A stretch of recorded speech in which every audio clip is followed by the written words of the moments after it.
Hi, everyone, and welcome to the Architecture of Health. I'm Deb Voisin, and my guest this week is Katherine Bell, the founder of Experiential Dreamwork and host of the Dream Journal radio show. I've known her for a while, but she blew me away because she's also got a PhD in astrophysics and used to work at NASA. So, welcome to our show, Katherine. Thanks for coming. Thanks, Deb. I'm so glad to be here. And the topic with Architecture of Health, we're always looking at the inner and outer terrain, whether it's energetically, whether it's money, whether it's psychology, more ways that we can create easy ways to feel good. And I've found in my experience working with you, really unexpected breakthroughs in looking at when I get stuck in various life areas. I've worked with you to look at themes, and your approach to dreams had both an aspect of my internal landscape and the exterior problem. So that's why I wanted to talk with you today. So first, though, whatever got you to switch over from astrophysics to experiential dream work? So, I was always interested in science. In fact, it was kind of a family thing that my parents are both scientists. My three siblings are all scientists, like hardcore physics, chemistry. It was like, I thought that's like the family business. That's what we do. And I was good at it. So, but it took me a long time to realize being good at something doesn't necessarily mean it's good for you. And so I went through graduate school. I got my PhD in Santa Cruz in '93. Then I went to work for NASA until 2004, and I hated it. I hated working as a professional scientist. It was What did you hate about it? well, it was all totally in my mind. Mostly, I was in my office with the door closed, and I missed talking to other people, and I kind of enjoyed the puzzle making aspects of it. I was a astrophysicist, not an astronomer, which technically means that I was doing computer programming. I did hydrodynamic simulations of the protosolar disk, basically the formation of stars and planets. Very heavy lifting. Yeah. Yeah. So deep focus, solo efforts. Wow. What was your journey like? Well, one is that I just wasn't publishing that much, and so that's a really big no-no in any kind of professional scientific institution. And so I was invited to become the assistant branch chief at the branch at NASA, and what I would do is supporting my fellow scientists, and I discovered I love to work with people. Who knew? I think of myself as this egghead intellectual and all this, but actually I love the drama of talking to people and finding out their stories and what can I do to help you. And so this really was like, how about that? I'm a people person. I didn't know that. It was like, okay, it was a step in the right direction, but I was like, this is still really heavy. I was driving over the hill every day, like an hour, 20 minutes each way to get to work. And like, oh boy. Yeah. And it was, so then I had a child, and at the time I was like, okay, I got to dedicate my time here. I had the opportunity financially to let go of the NASA job, and so I just quit. I quit. But then I'm left with like this child, and I don't know what to do with the child, and myself all day. Like, who am I if I'm not a NASA scientist? This was the big question, and this kept kind of mulling around, and my marriage was falling apart, and it was just like this really dark night, kind of a couple of years there. But what kept helping me were the dreams. I kept like going, whoa, there's something happening. I wake up in the morning like, oh, something's changed. Oh my gosh, what was that? And I fell in with some people who were doing this really in-depth dream work. And I started working with them. I started training with them. And I just got really excited about dreaming because there's something so true about dreaming. It was just like, okay, my day-to-day life was not making sense. It was just chaos and frenzy. But at night, it would be like, this is true. And I'm like, whoa, okay. I needed to hear that. And it just led me on this path that's taken me where I am now with my own podcast, my own professional business, and I'm helping out with international conferences and as well as local conferences. Wow. And I love it. I have tons of people to interact with. I have a wonderful new husband, and it's just Have been great parties with yes. drums, singing drums. What's I funny, love. Catherine, is I had similar life shift. Once I had a child, I was unwilling to drive an hour and a half each way doing my Mhm, sort of research in tech. I was doing mhm, user research, and what happened is my child required that I suddenly become an expert in health, and I mhm, had to break all the rules and do my own research, and that became so fascinating, the direct impact I could have, and that it was so contrarian to everything I had known before, that that's what got me here today too. So mhm, tell me about that. Were there any mhm, external mhm, markers or research that helped you shore up your conviction to mhm. your commitment? Absolutely. I found that that acting from instinct, as you say, was like the first step.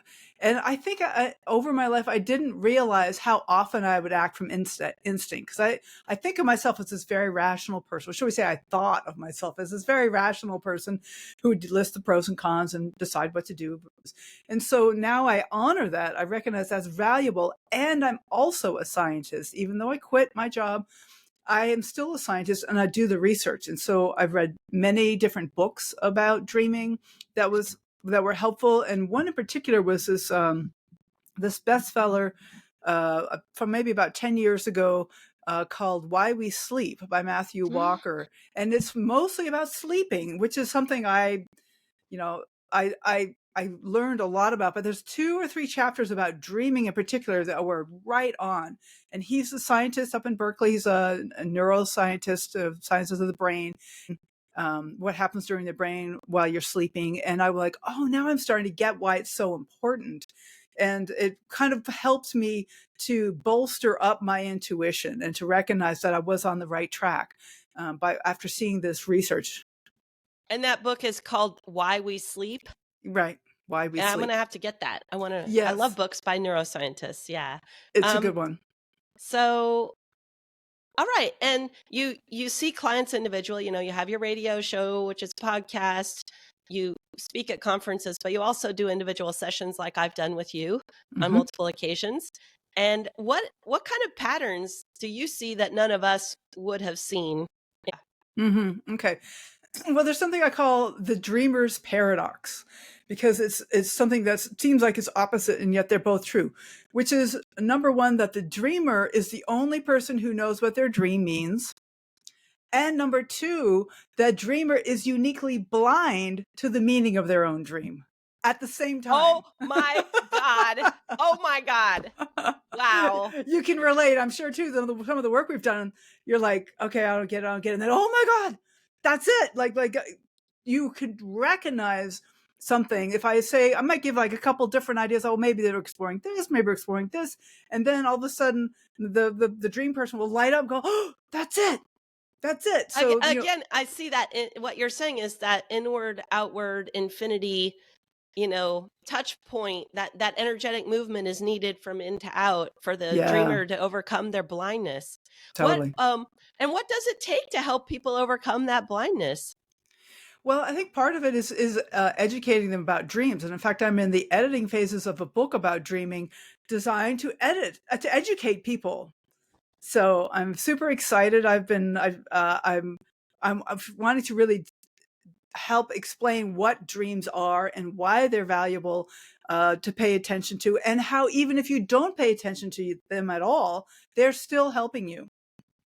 So when will that book be available? Oh God. Well, it's in the editing phases, so well, who knows? So it could be a couple of years, but I'm working on it and I'm starting to publish on Medium. So I'm going to put some of my ideas out there so people start to know. But, Oh, that's but great. can I tell you my little wrap on dreaming? Please.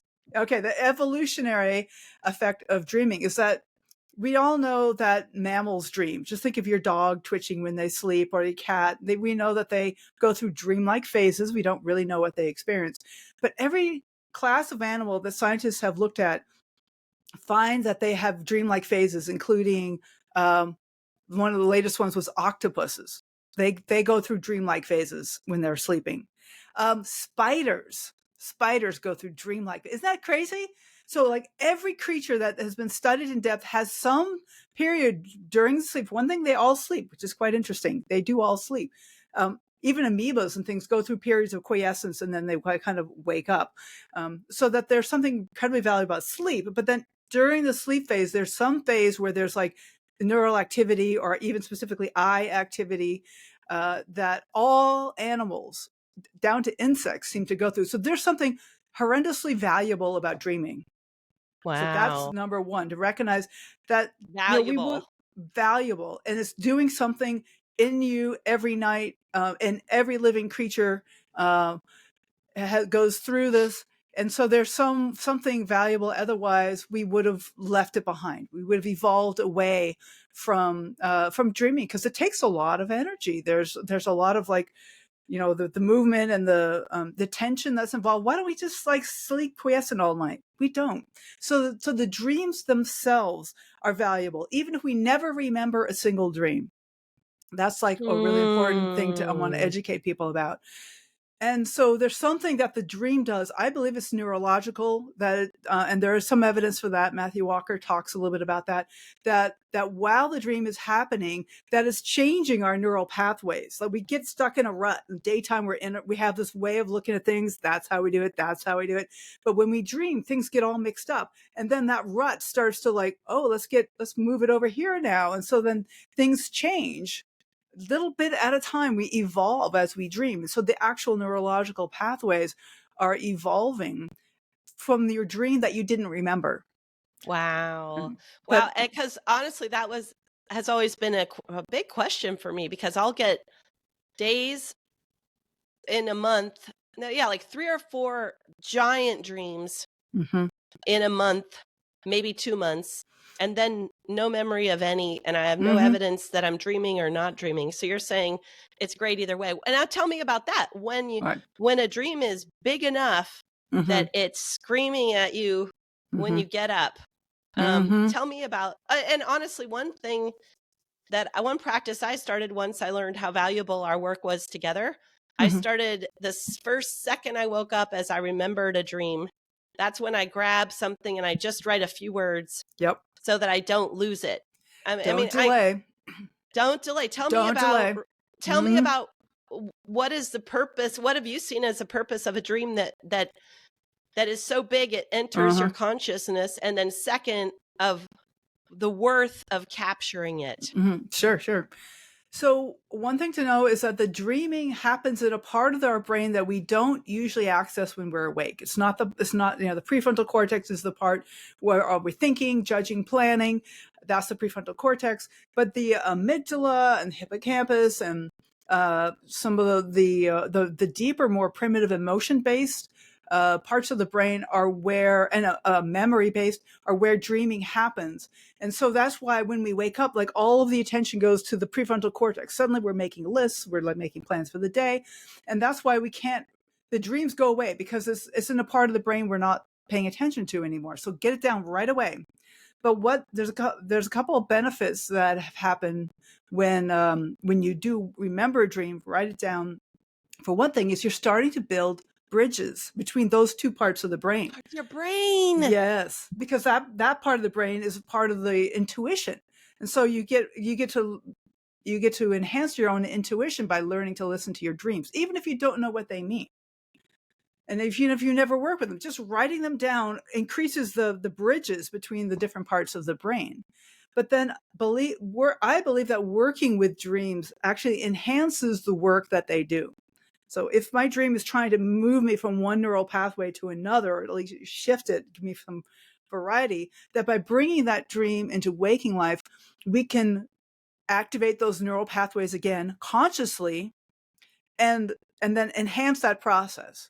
So you don't even need to understand what the dream is doing, just trusting there's something valuable here, trusting that this is important, even if it's scary or sad or painful, because dreams are often very uncomfortable. But just trusting there's something here that's valuable, and practicing the dream. I call it dream basking, to be in the bask in the dream. Bask. Bask. You know what I love is this makes so much sense, because I know things in the movement one of the ways that moving our bodies is healing is when we cross the midline, because it makes new neural pathways between the two sides of the brain. And that can Yeah. be super restorative for things like strokes or Parkinson's and other autoimmune diseases, other inflammatory aspects of the nervous system. So I love that what you're saying is this crossing of the front and back of the brain. I never thought about that, because, and the other thing is, I know for many years when I was much younger and all woo woo, I've gone in and out of woo woo and science and kind of escapist woo woo. And that's my new thing is I'm not a fan of escapist woo wooism.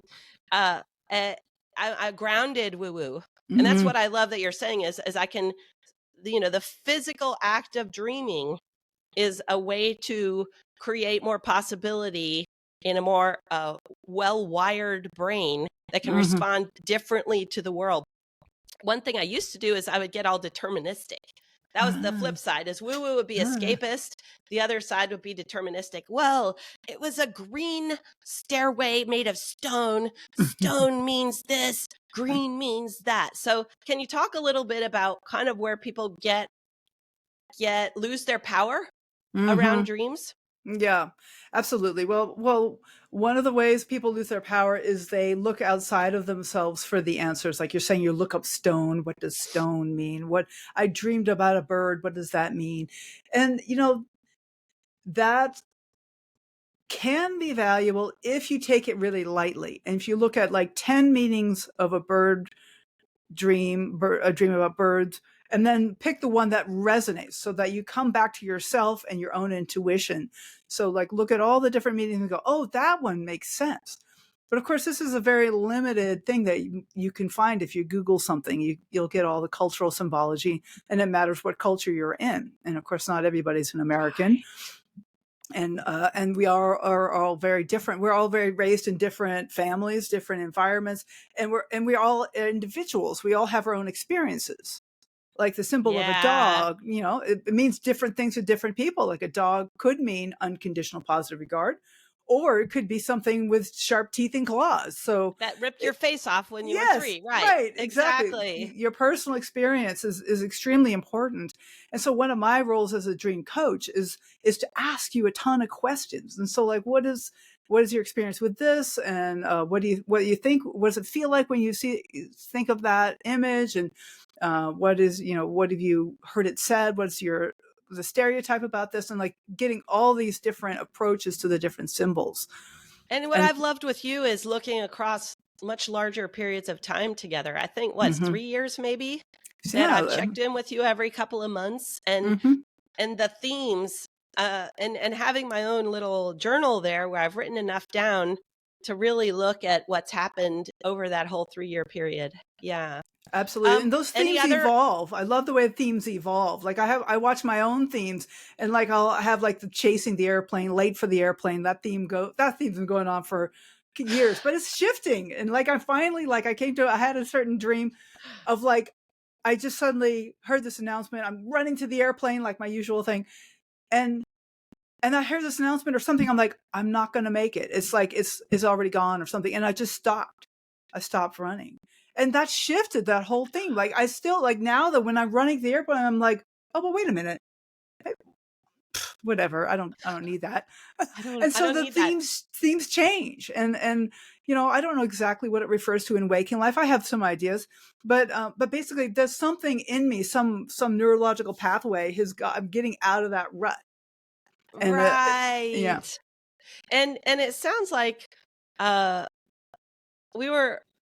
had some questions around misperceptions about dreams and dream interpretation. And so one of them that we just talked about is it can't be all outside of you. It's a mistake people make. The other mistake is they don't understand that the meaning of things in a dream is relative to their own rich experience. It's in their own culture, their own history. And that's why going back into the dream and feeling it, that feeling the feelings and looking at what occurs to you from within your own experience, and having and mostly it sounds like mostly what you do is you're asking questions that help people visit the experience. Yeah. And that's why is that why you call it experiential dream work? Right, because it's about the experience of the dream. It's not about an interpretation like, "Oh, this means my mother didn't love me," or whatever it is. It's like, yeah, I don't know that if that's that important to have that as a label. I don't want to label the dream. That's like I've got a butterfly, I pinned it to a mat, and it's dead. Like I know It's what that dead. dream. Oh my God, that's beautiful because I find the same in some of the other quote woo woo Mm, arts I've approached, like something like flipping a coin. It mm. isn't about whether it's heads or tails. It's about how you feel once Yep. the head or tail. And same with Ah, tarot cards. yeah, yeah, yeah. Same with quote psychics. It's actually not that they know your experience. It's how does that what occurs within you when you hear that the way that person is reading your field, because Right. again that's a mistake, is us dumping our power, being Hmm. eager to give it away to some guru, give it away to some psychic, or yeah, so going back into what the experience, the feeling of it is the gateway that's connecting those different parts of our brain. That's so cool. Right. Right. um yeah, so what about whoever's out there listening, what's the most practical and affordable first step you would recommend to someone who hasn't spent that much time kind of getting the most out of the dream experience? Absolutely. Well, first thing is to write them down. Just start by writing them down and kind of getting into a habit. Like you said, you have a book by your bed with a pen, or I actually do my phone. Usually I do my phone. yeah. I do my Hmm. phone. Yeah, I and I find it only needs to be like a fraction, like words, just a Hmm. few smatterings of words. In the beginning, I wouldn't let myself, because I thought I had to do a great job and Mm. write some essay. But now I know if I hit enough keywords that a couple of hours later, when I take a look, it'll be there.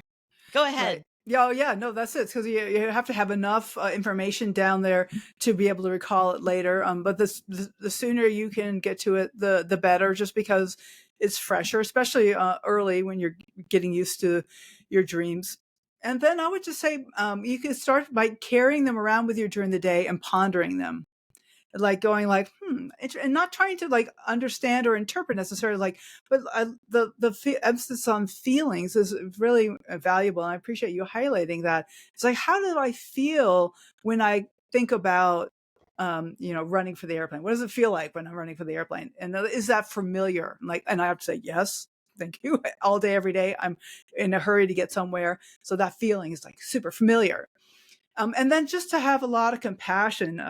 I mean, I have this thing I call TLC: tenderness, longing, and curiosity. So those are the shift on the TLC that I do with working with dreams. Tell me. Tell Yeah, so me. okay, so tenderness, a lot of tenderness about yourself. Like, okay, I'm running to catch that plane, and like, oh, how exhausting is that? Not like, what an idiot, you're running again, and you're being all in a hurry. Like, don't, got to be kind to myself and go, oh, that's so hard. Oh my god, that sounds exhausting to just be in a hurry all the time.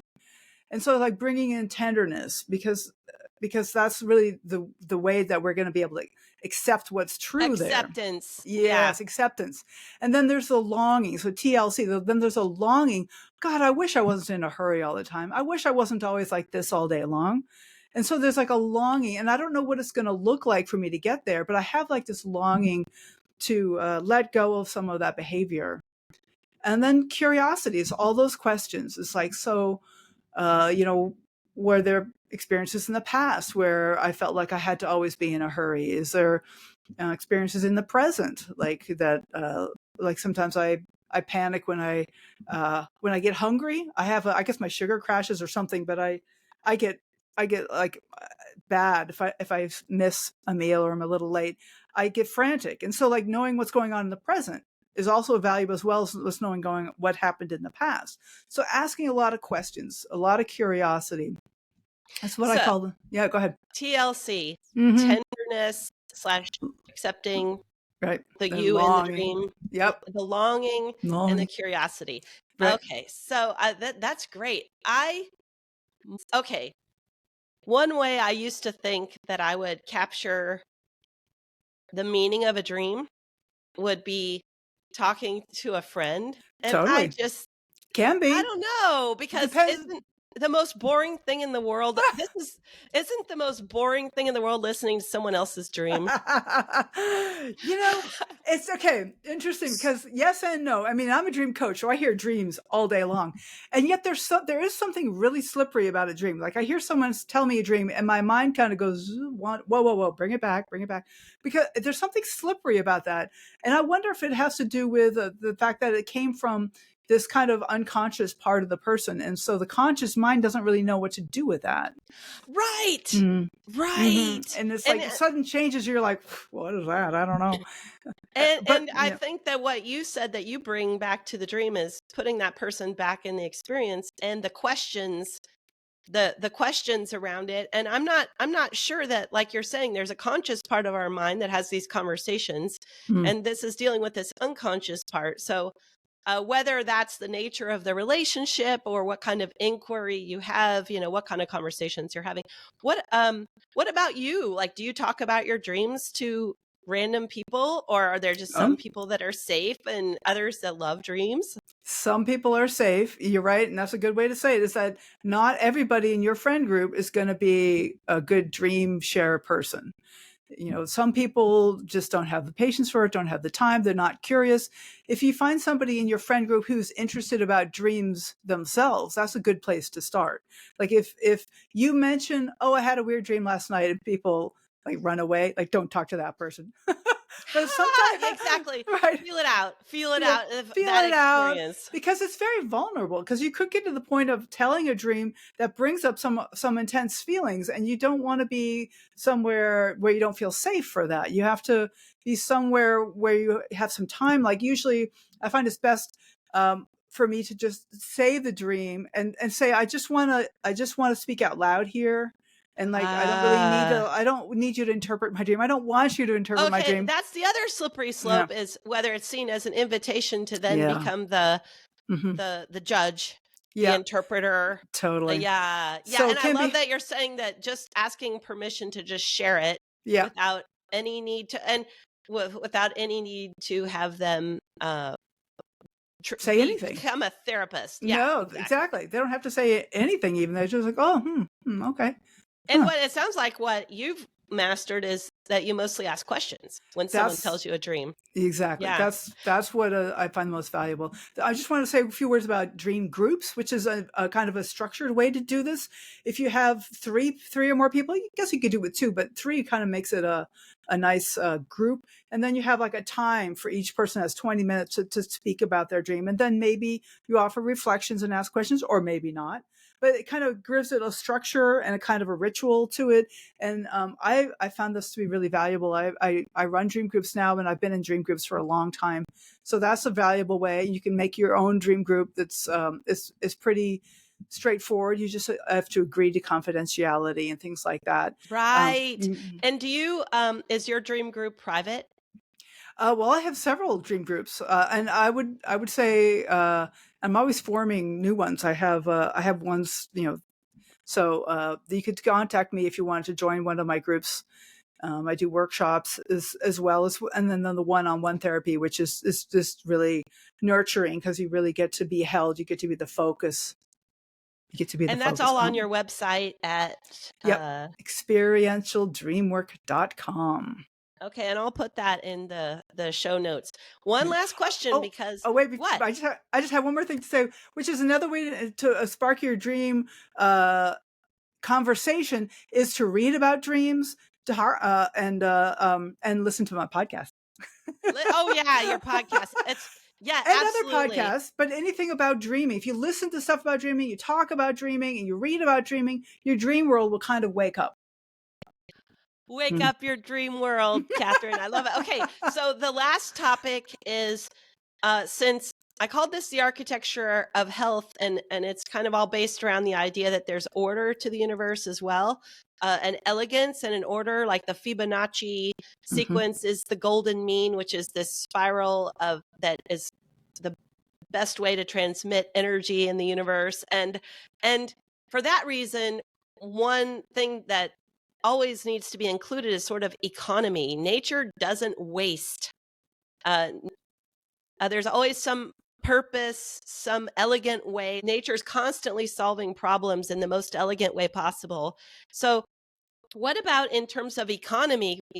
One thing that I think when people get sort of stuck, they're either depressed or their finances are low or they're stressed because they have too many things to do.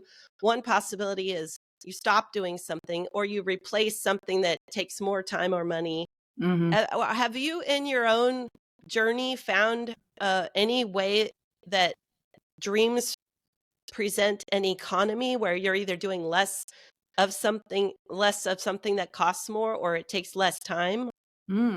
Well, certainly I'm not doing psychotherapy anymore, which I did for years, and that's very expensive. And I find that the dream work has really totally replaced that, and it's much more personal because it's always from me. The dream comes from inside my own head or wherever they come from, and it's not like someone else saying, "So, what shall we talk about today?" You know.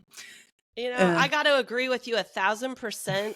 I've been to very few psychotherapists because almost always I had more chatter going on in my brain because my body wasn't included. And the only psychotherapy that worked for me was when the practitioner guided me to scan within myself and what sensations I was having so that I could trust it.